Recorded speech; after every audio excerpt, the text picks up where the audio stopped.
Однажды два мальчика шли по улице города Ланус в Аргентине, когда они увидели нечто ужасное. Это была собака, шерсть которой полностью покрывала смола. Было непонятно, упал ли пес в смолу сам или кто-то бросил его туда, чтобы он там умер. Очевидно было одно: дворняге срочно требовалась помощь, иначе она бы просто не выжила. Давайте посмотрим, что произошло дальше. Собака, облитая смолой собаку, которая едва могла двигаться, доставили в приют Зуносис Ланус, где волонтеры на протяжении 5 часов чистили ее, чтобы удалить всю смолу. Волонтер Мириам Артиладо уверяла, что это было очень трудно, потому что раньше они с таким не сталкивались. Мы купили много чистящих средств, мы посмотрели все, что можно. В интернете мы пытались наобум, проверяя все шампуни и методы очистки, рассказывает она. Но все это было неэффективно. Очистить собаку казалось невозможным. Но вот, просто по наитию, мы стали чистить ее постным маслом, и оно начало хоть постепенно, но работать. Чтобы полностью очистить смолу, мы использовали 5 литров масла. Пусть Петро будет счастлив.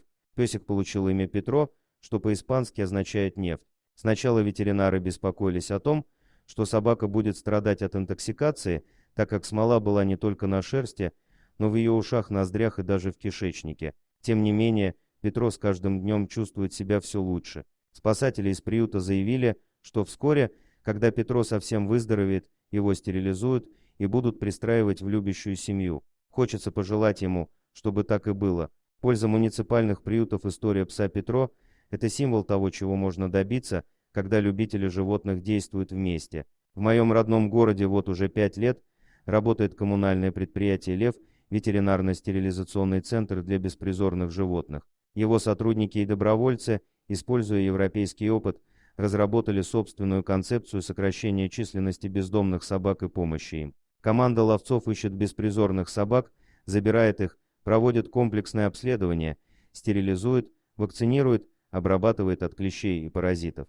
Если животное в беде или больное, его лечат и всячески ему помогают. Если в течение 15 дней собаку не удалось пристроить в семью, ее чипируют, информацию вносят в международную базу данных и выпускают.